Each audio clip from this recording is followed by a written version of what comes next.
Sir वर्ण व्यवस्था के बारे में थोड़ी सी बातचीत करनी थी कि ईसा से मतलब जो ब्राह्मणवाद जो आया था ईसा से पूर्व आया था या ईसा से बाद में आया था सर? वर्ण व्यवस्था जो है नहीं, वर्ण व्यवस्था के ईसा पूर्व के सबूत नहीं मिलते हैं। ईसा के बाद में कितना सबूत है सर? ईसा के बाद के भी कोई सबूत वैसे नहीं हैं, जैसे ब्रह्मनिज़्म ने जो वर्ण व्यवस्था समझाया है, उस तरह यस से सर। नहीं है।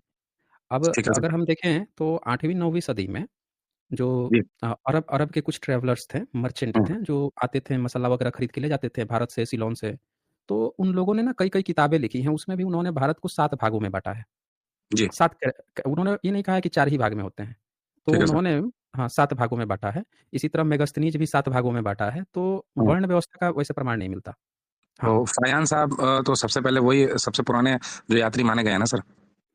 फाहियान हाँ, 4वीं सदी में 408 कॉमन एरा में माने गए हैं। जी, 399 से लेकर लगभग 414 के आसपास। 414 तक। हुँ। तो सर इनकी बुक में तो मेंशन है ना?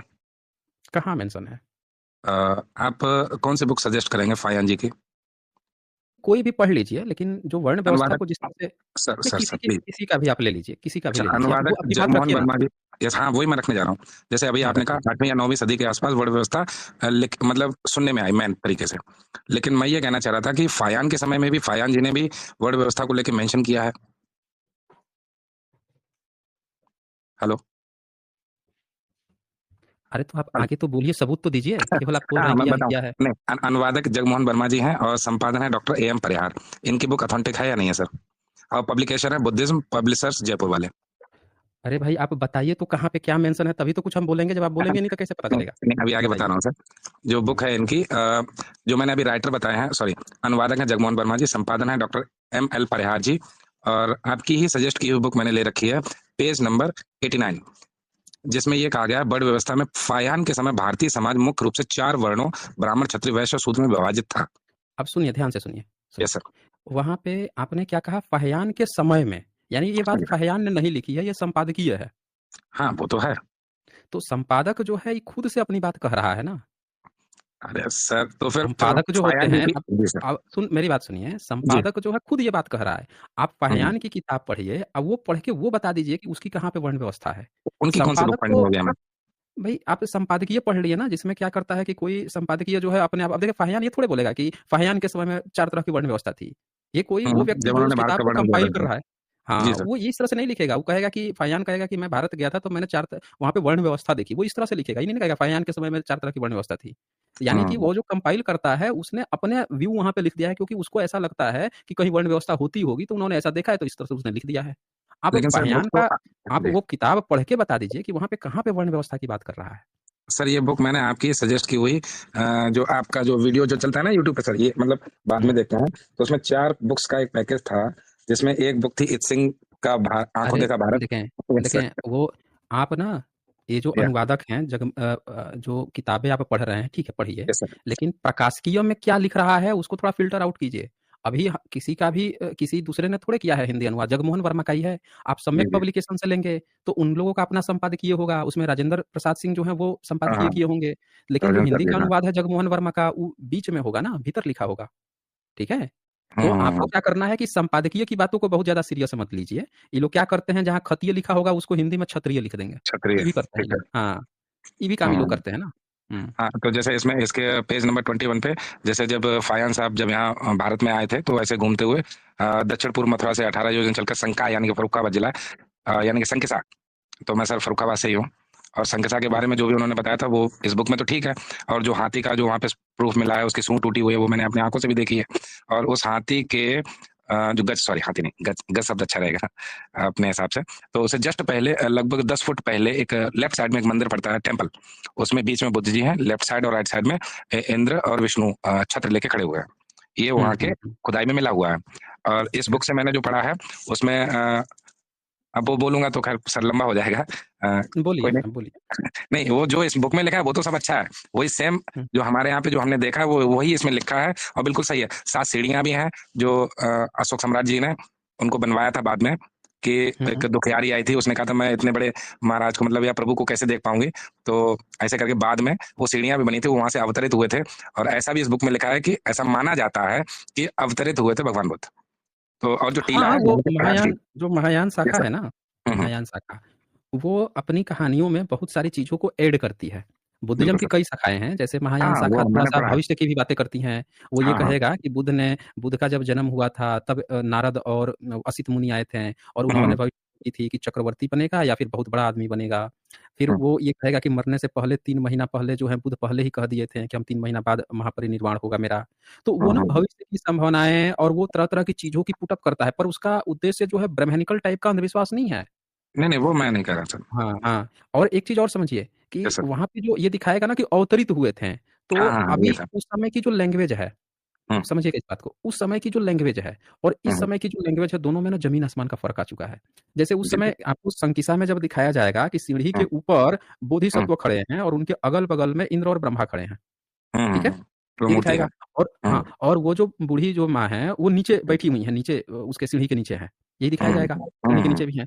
तो ये चीज़ क्या है ना कि उसमें ये चीज़ दिखाया जा रहा है, इसका अब दूसरे तरह से दूसरी तरफ मीनिंग निकल सकता है, लेकिन एक्चुअल मीनिंग इसका क्या है कि जो स्टेज बनता है, कि जो वक्ता होता है, वो थोड़ा ऊँचे जगह पर रहेगा, तो जो हाँ, ढेर सारी भीड़ होगी, वो भीड़ भी उनको देख सकेगी। बिल्कुल। समझ रहे हैं ना? तो ये क्या जी। होता है ना कि उसकी ना व्याख्या अलग-अलग लोग अलग ढंग से कर देते हैं। कहते हैं कि हुँ, वो सीधे वहाँ से अवतरित हुए थे। अरे कहीं न कहीं से अवतरित हुए ही होंगे, चाहे बगल के गाँव से आए हुँ, होंगे, चाहे किसी दूसरे शहर से आए होंगे। तो बिल्कुल, वो बिल्कुल। शब्द जो इस्तेमाल करेगा, अब जैसे क्या हुआ कि आप श्रीलंका की किताब पढ़िए, तो जी। उसमें भिक्षु लोग ना नाव पे बैठ के जाते हुँ, थे हुँ। श्रीलंका। तो जब श्रीलंका जाते थे तो वहाँ से कोई पूछता था कि अच्छा आप कहाँ से आए हैं? तो कहते थे कि हम सीधे हुँ, उड़ के आए हैं। हुँ, हुँ, हुँ, तो वो क्या करता था, वो लिख देगा अपनी किताब में कि हुँ, भिक्षु हुँ। लोग जो हैं सीधे भारत से यहाँ उड़ के आए हैं और ब्रैकेट में हँसी रहेगी उसमें, हँसते हुए। इस्माइल। मतलब आप समझ रहे हैं जैसे आपके घर में कोई आया तो आपने पूछ लिया कि आप कहाँ से आ रहे हैं? उसने मज़ाक में हुँ, कह दिया आसमान से आ रहे हैं।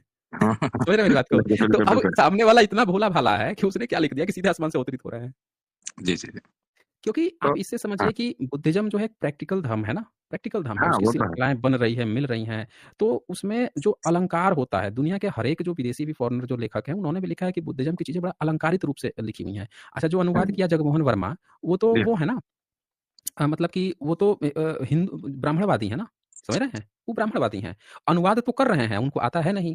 तो नहीं, वो नहीं जब सर, हिंदी ऐसा में नहीं है। उन्होंने जो यहाँ फर्रुखाबाद के बारे में जो भी लिखा है, वो ऐसा नहीं है सर कि नहीं, ब्राह्मणवादी नहीं, हैं, नहीं। अच्छा लिखा है। अरे वो सही नहीं, लिखा नहीं, है। अच्छा की बात नहीं है, उनका एक जी, शिष्य था, उसी से अनुवाद करता था और इनको अच्छा। थोड़ा बहुत आता था। ये खुद से नहीं किए हैं, उस हुँ, हुँ, शिष्य से, वो स्कॉलर था, उससे करवाते थे, उसको जापानी और चाइनीज़ आता था, उससे हुँ, हुँ। करवाते थे, उससे थोड़ा बहुत सीखते थे, उसी से करवाए हैं।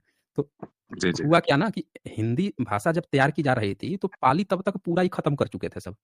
तो हुँ, हुँ, हिंदी में इन्होंने क्या किया है ना कि उसमें जो मतलब निकलता है, वो संस्कृत की तरह मतलब निकालने की कोशिश करते हैं ये लोग। हुँ, समझ रहे हैं ना? जैसे उसमें जी। लिख देंगे कि प्रकट हुए, तो अब हिंदी में एग्ज़ैक्टली प्रकट हुए का मतलब ऐसा हो जाएगा क्योंकि इन लोगों ने अवतरित क्या हुए बनाया है प्रकट का मतलब कि अचानक से कोई चीज़ अपने अचानक आप से यहाँ पे मिले। आ गया, अचानक से बिल्कुल आ सर, गया। बिल्कुल। हुँ, लेकिन जब पाली में ये बात कही जाएगी कि यहाँ पे अवतरित हुए हैं, ये प्रकट हुए हैं, तो वो एक प्रैक्टिकल है। उसका ये मतलब ओके, हुआ कहीं आना दूसरी हुआ। जगह हाँ, से आए, यहाँ लोगों आए के हैं, सामने प्रकट हुए मतलब खड़े हुए, खड़े सामने हुए। आ गए, स्टेज पे आ गए। ये वहाँ पे मतलब निकलेगा। तो भाषाओं के अंतर के कारण ना उसका लोग थोड़ा-सा गलत मतलब समझ लेते हैं। ये चीज़ होता है। जी, जी, जी। बाकी अच्छा ये तो मेरा टॉपिक खत्म हो गया कि आपने मेरा टॉपिक खत्म कर दिया सर।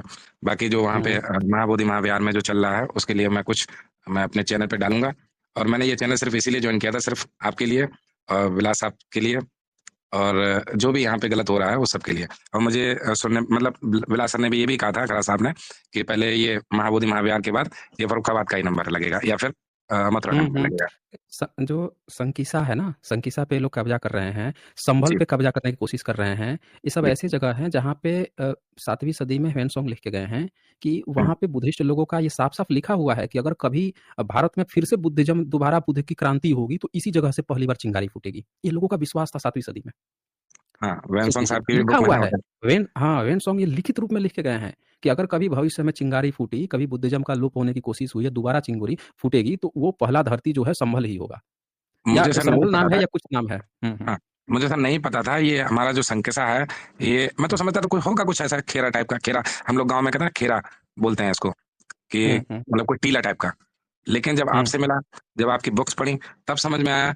खराज साहब ने जब कहा संकिसा के बारे में, फिर मैंने वो बुक्स खरीदी, तब समझ में आया वाक़ई में संकिसा का नाम बहुत ऊँचा है फर्रुखाबाद का, हुँ, हुँ, हुँ, मतलब हुँ। बुद्धिज़्म ये में। सब गढ़ रहे हैं ना, ये सब बहुत पवित्र और स्थान मैं है। आपको बता ये दूँ। ब्राह्मणों ने पता है अगर भारत बुद्धिस्ट कंट्री होता, तो ये जितने भी स्थान है ना, ये एक पर्यटन जी, स्थल होते। अब वहाँ के हर एक बहुजन बहुत धनी हो जाते, पता है कैसे? क्योंकि वहाँ पे पर्यटन स्थल पे विदेश से यात्री आते हैं, बहुत बड़े-बड़े फंड आते हैं, वहाँ पे बड़े-बड़े रेस्टोरेंट खुलते हैं, वहाँ पे सर होटल खुलते हैं और सारे लोग वहाँ के धनी हो जाते हैं। सर मैं इन्होंने क्या आपको किया है। हाँ, हाँ, बोलिए, बोलिए। इसी संकिसा के बारे में आपको जो आप बता रहे हो वही मैं आपको बता दूं। सराय हुँ, अगस्त से संकिसा लगभग 2 से 2.5 किलोमीटर दूरी पे है और हुँ, मोस्टली हुँ, ब्राह्मण लोगों की वहां पे जमीनें हैं। और उन लोगों से जमीनें खरीद खरीद के चाइनीज और जो भी विदेशी लोग हैं उन लोगों ने वहां से जमीनें खरीद ली हैं और वहां पे बहुत अच्छे अच्छे होटल्स वगैरह बना दिए हैं वहां पे जो विदेशी लोग आते हैं उनको ठहराने के लिए। और एक बहुत ही अच्छा मंदिर बना रखा है, टेम्पल बना रखा है जिसमें बुद्ध जी की बहुत बड़ी मूर्ति एकदम स्वर्ण जैसे एकदम गोल्डन कलर की बना रखी है। और मैं जब हुँ, छोटा था स्कूल में पढ़ता था तो हमारे स्कूल की तरफ से हम लोगों को वहाँ भेजा गया था।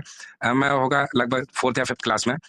तब वहाँ पे विदेशी लोग आए थे तो जो हमको वहाँ भेजा गया था हम बच्चों को, तो वो सायोनारा बोलते थे। मुझे आज भी नहीं पता सायोनारा का मतलब क्या होता है, मुझे नहीं पता। उस टाइम उनके यहाँ तो बड़ा अच्छा डिजिटल कैमरा हुआ करता था।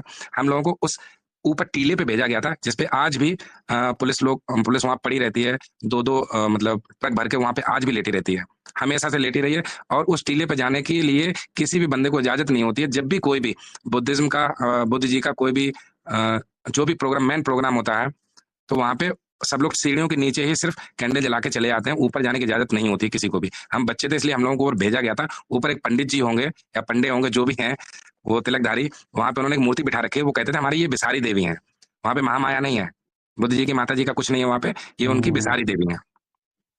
वो ये आज भी पूरा चलता चला कब्ज़ा आ रहा करने का इन लोगों का वो चला है ना। ठीक है, वर्ण है। व्यवस्था